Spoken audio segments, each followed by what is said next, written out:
Well, hello, BTG Daily Recap fans. Today's daily recap is for Friday, October the 10th, 2025. Friday, October the 10th. Well, I didn't quite understand this move. I got something. I'm gonna, yeah, here we go. Understand this move. We have Eva. She meets Jan and Mona at Orphe Jeans, and she's asking them for their help.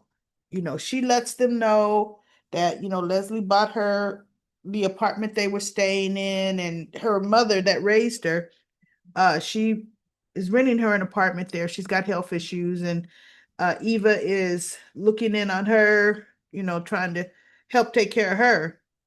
I'm sorry, y'all. That's Leslie's mama. You notice Leslie ain't trying to take care of her mama. Okay. So she was saying that, Leslie really misses their friendship and she really respects them. And Eva says, I've been the only one who's been there to try to talk my mother off the ledge, to let her know things were a bad idea. But, with working with Ted I'm only stretched so thin that if you guys could please just forgive my mom and be her friend, this way you could also help, keep her on a straighter path, letting her know when she's, going to go too far. Mona said, absolutely not. She says, and she don't deserve your loyalty too, either. And Eva said, that's my mom, and I'm never going to turn my back on her. And Mona said, I can forgive you because you were being influenced by your mother. But the way she played us so that she could hurt Nicole has done nothing to her. And she did nothing but take, accept you and try to develop you. And you still went along with your mother. So no, I can't do it. Mona gets up and she looks at Jan, she goes, come in, Jan. And Jan looks at Mona and says, you know what? I'm going to stay here and I'm going to talk to Eva for a little while. And Mona looked at Jan like, hmm. And she turned and walked away. So Jan was talking to her some more. And Jan was like, it's admirable of you to want to try to keep your mother under wraps to kind of minimize the damage she can do. She said, but that's a hard task. Leslie is unpredictable, and she goes blah blah blah. And Eva's like, I know, but I could use your help. And so, I mean not Eva, Jan says, I'll give it some thought. I'll see. You know what? I'll see if I can help you. Right? So then they have a scene where uh not Mona, Leslie comes into Orphe Jeans because Eva texted her, said, meet me at Orphe Jeans, setting it up, right? So she walks into Orphe Jeans and she's looking around for Eva and she sees Jan sitting at the table. And Jan goes, come over here, right? Look, that's my phone ringing. It's my daughter. She's like beckoning Leslie to come over. So Leslie's like, I'm here to meet Eva. She said, no, you're here to meet me. And she says, sit down. So Leslie sits down and she says, Eva came to me. She may have even said us, wanting to know, is there any way, that we could forgive you, be friends with you again. And after what you did, it was so she just was pretty much reading her the act. And Leslie says, oh, okay, you know what? I see, I don't have to listen to this. So she stands up and Jan looks at her and she says, sit back down, Eva. Leslie, sit back down. So Leslie looks at her and she sits back down because one thing Eva told Mona and Jan that they were the closest things to best friends or that she could ever remember her mother having. Her mother looked so forward just to talk to them. She said she respected you. She actually looked up to you too, right? So Leslie sat back down and Jan says, look, I do miss our talks, hanging out. She said, I could consider giving our friendship another try. And Leslie looked at her. She goes, that's what I want. And she says, but if you ever try to use me for one of your schemes again, oh, it's over and you're going to have to answer to me. And Leslie says, I won't. No, I won't. you know. And so Jan says, okay. So now that that's out of the way, how does it feel being knowing or finding out you're the newest heiress? And Leslie says, girl, you have no idea. So they did their little friendship thing. They used to put their hands out and wiggle their little fingers to each other. So anyway, I'm like, okay, they're gonna be friends. And what's gonna happen? I could tell you. Leslie is gonna start buying Jan gifts. Now, mind you, Leslie shouldn't have no more money from that 1.5. She really shouldn't. She's gonna buy Jan gifts. Mona's gonna get pissed. Jan's going to happily accept them because in the past, Jan had made a statement about the money that Leslie had come into. And I said, oh, Jan's going to be one of them kind of friends. As long as you spending some money on me, then we cool, girl. We cool. But the problem that I saw with what Eva wanted them to do is it would never work. How can you talk someone off of a ledge from doing something stupid and destructive if you don't even know they're going to do it? If they're lying to you? They didn't have a clue what Leslie's true ulterior motives were. So how could they have ever kept her on a straight and narrow? And in the future, come into the future, nowadays, here and now, she would never tell them, look, I plan on seducing Ted tonight. I'm going to this, that, and she would never tell them. She would go head first into her idea to blow up whatever, and she would just do it. So anyway, we'll see what's going to happen there.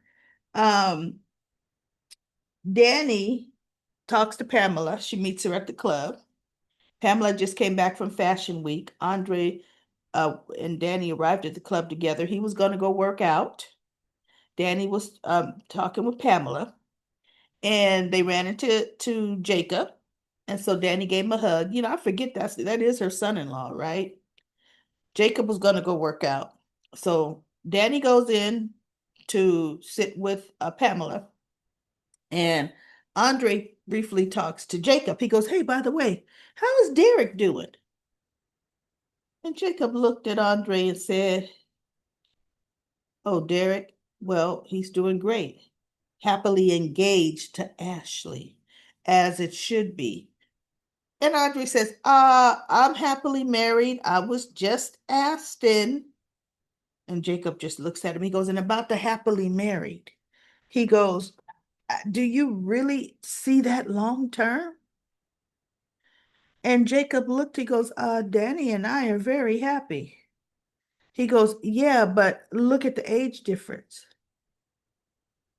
You do know Danny, I'm married to her oldest daughter, right? So what, you just don't ever want kids? And Andre says, no, I don't want kids right now. He goes, but what about in the future? You're still young. You don't know if you're gonna want kids. And at Danny's age, you're not gonna have any with her. So Andre says, uh, I will get across or approach that bridge when I get to it. He says, because I'm not gonna worry about something that I don't want anyway. Right? So right now, Danny and I are having fun. We are just there for each other, okay? For as long as this lasts. So Jacob says something and he goes, you know what? Never mind. You know what? I'm just, because, he's thinking about, look, I'm happy with my wife, but now look, she's pregnant. Even though we both decided we weren't going to have kids, now here it is, and I want it, and she doesn't.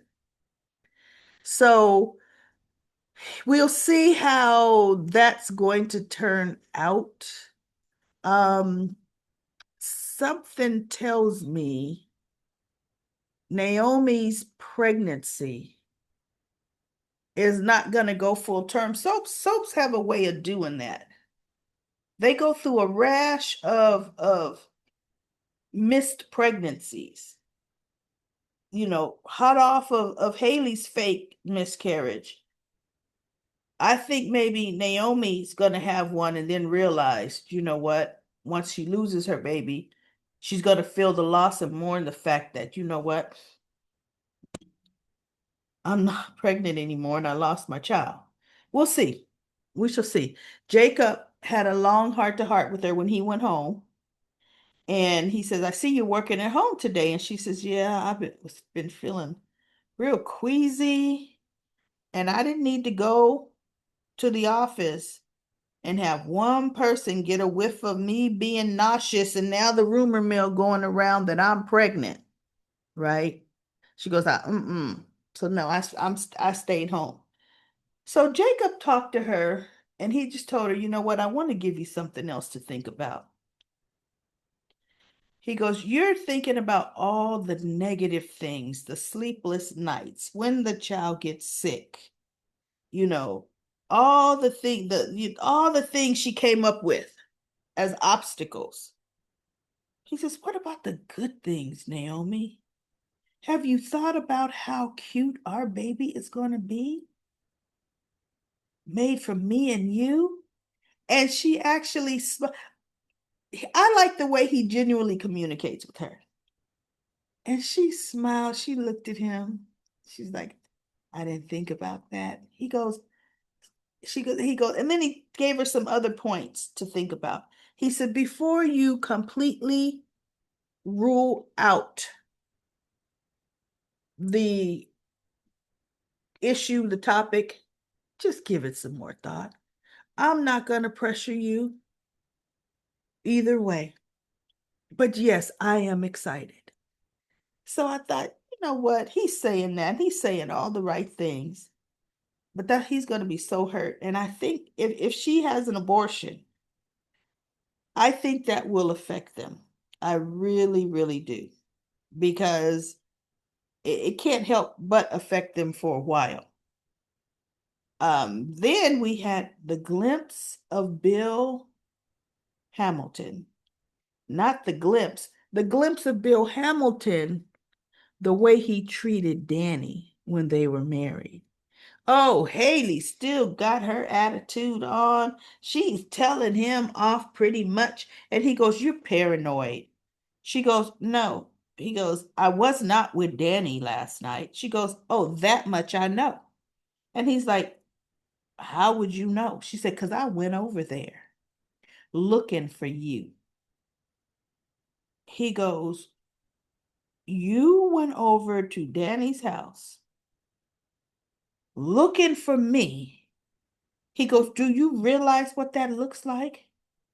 You begged me not to tell Danny how paranoid you are. Do you realize what that made you look like? And it made me look like I'm cheating. Well, where were you, Bill? He says, I don't have to answer to you every time I leave this house. And I won't. He says, now, Danny is my daughter's mother. Danny is going to always be in my life. And that's something that you're going to have to get used to if you want to stay married to me. And she looked at him, right? You're going to have to accept Danny. She looked at Bill, Big Bill. He goes, oh, no, you know what? I'm going to breakfast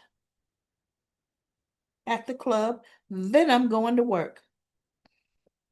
Because he says, oh, what's for breakfast? She goes, I had my breakfast already. There's some frozen bagels in the freezer. Knock yourself out. And he just looked at her like, shh. So he told her, oh, I'm going to go have breakfast at the club. He walks out and he goes to the club. Now remember, Danny was already there sitting with Pamela laughing. And then Bill's sitting down. And Danny's telling Pamela about how Bill is acting and how he kissed her. And he's really trying to try to make a spark with her. She's just laughing. She says, and I think it's delightful, right?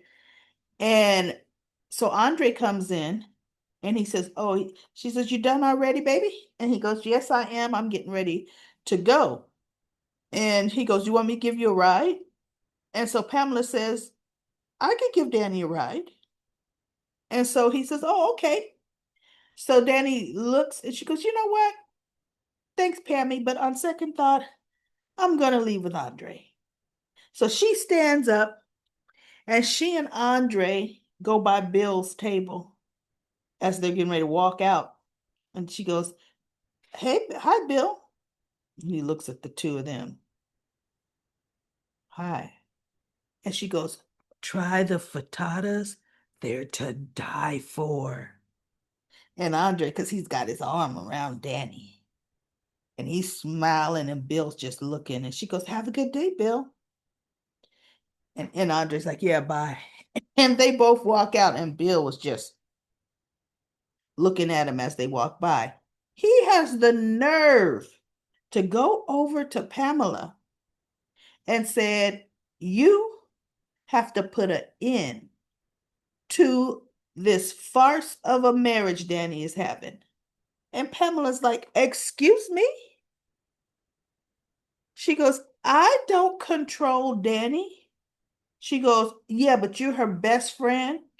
And you could tell her how ridiculous she looks. Marrying a man almost half her age. Bill is incredible.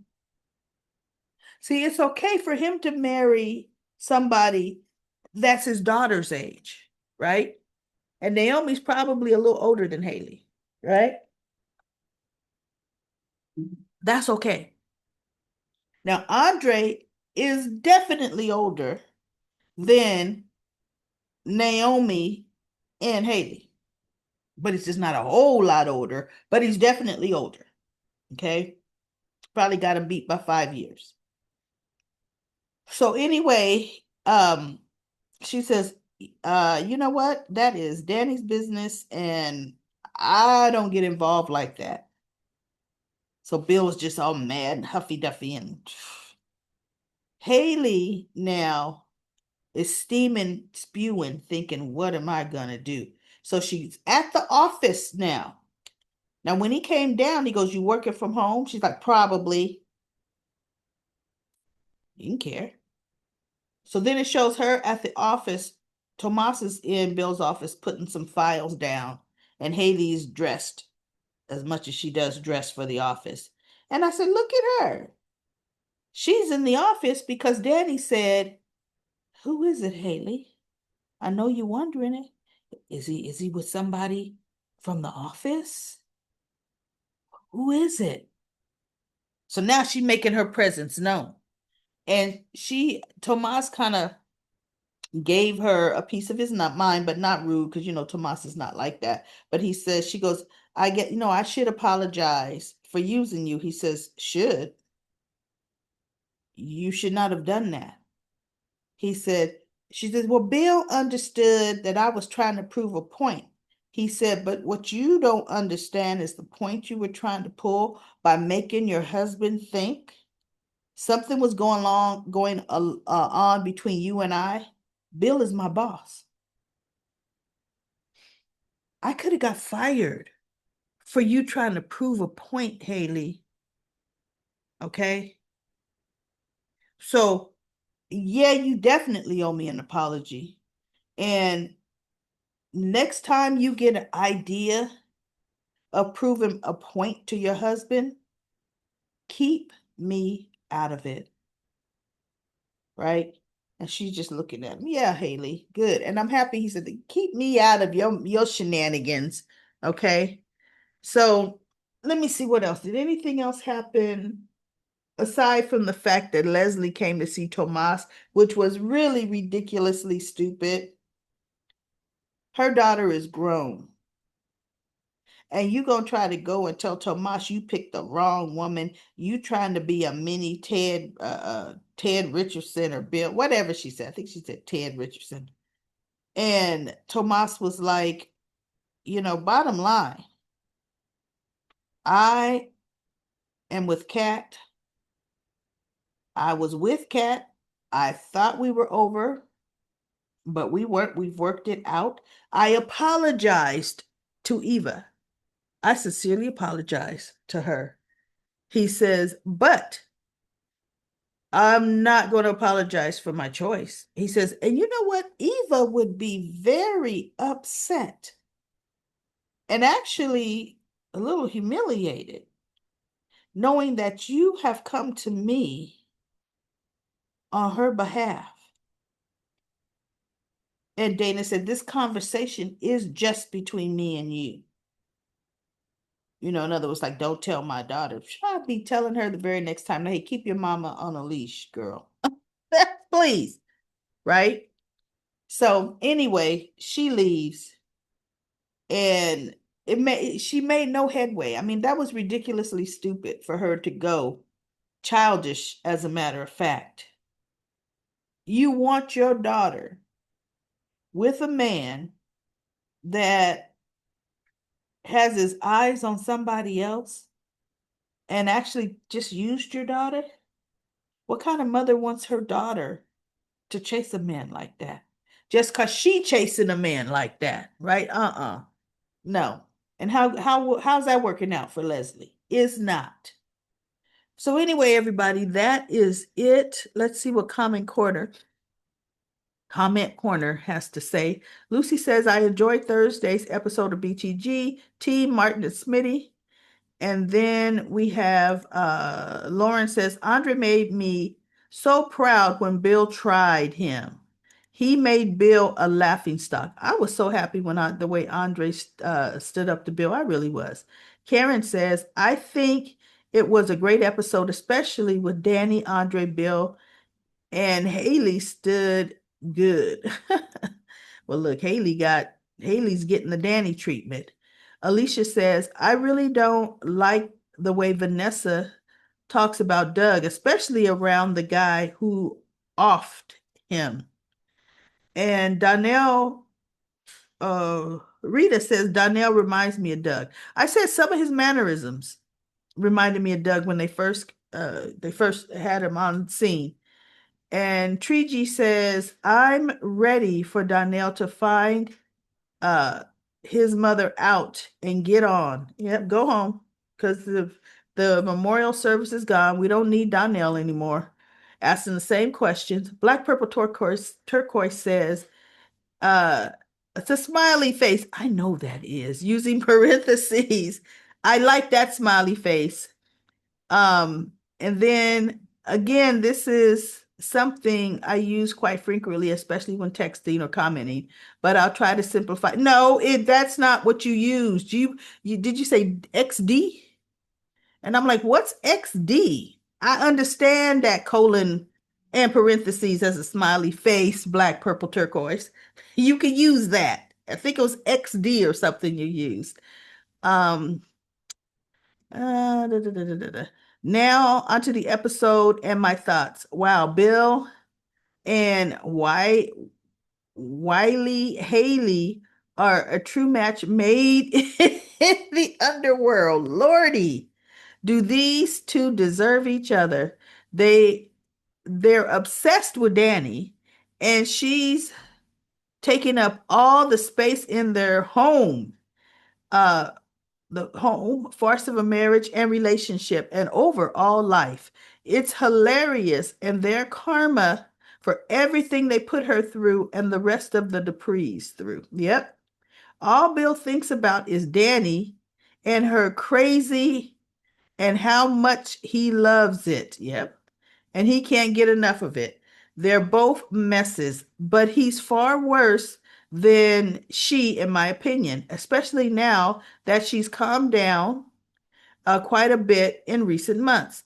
Andre also put Bill in his place beautifully and handled him quite well. He read Bill for the predictable novel he is, and Danny did the same with Haley, having the audacity to go storming through her home looking for him. She better be lucky she didn't physically remove her from her home. Thanks, Miss Daily Recap Lady. I know now that Haley's not pregnant, she's fair game, right? That's what I'm thinking. And then Po Boop says, let's see. Yay, Haley looked like a mad woman looking for Bill. I loved how Danny handled her and how Andre handled Bill. That was great. Black Purple Turquoise said to Po Boop, she sure did. Watching both Bill and Haley obsess over Andre and Danny is priceless. I hope they stay married at least until this same time next fall. So that way, the marriage between the terrible two will really meet its end. We'll see what happens between them, um, between then and now, though. Yeah, exactly. Cynthia says the scene between Andre and Bill, I was here for it. I know the people in Orphe Jeans were like, oh, we got dinner and a whole showdown. And then Po Boop said to Cynthia, so true. Which is why Andre was up to Bill saying, yeah, you doing this with an audience? Okay. Right? And Black Purple Turquoise said to Cynthia, me too. I mean, Andre was giving it to Bill in yesterday's episode. I was like, okay, sir, I see and feel you. He has all the nerve in the world and is clearly only jealous knowing Danny's finally moving on and is remarried and unbelievable. I mean jealous over him in pretty neon flashing lights. And Wiley Haley too.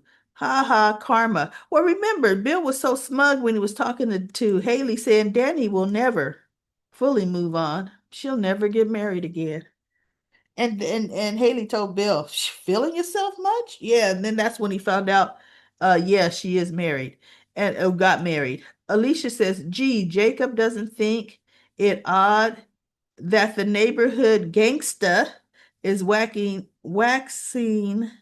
almost poetic about poor Doug. Uh, Vanessa knows Joey doesn't like him. If not, she's denser than I thought. No, she knew Doug didn't deserve her, and she knew Doug was. She knew he felt Doug was a nuisance, and he was. But she also knows Joey was just doing that for her son's benefit. She knew that he wasn't trying to antagonize Donnell. He was trying to, be sympathetic to her son, and that's all Vanessa was really looking at, right? So anyway, that's Comment Corner. That is Comment Corner. I'll be back on Monday with another daily recap of BTG's Beyond the Gates.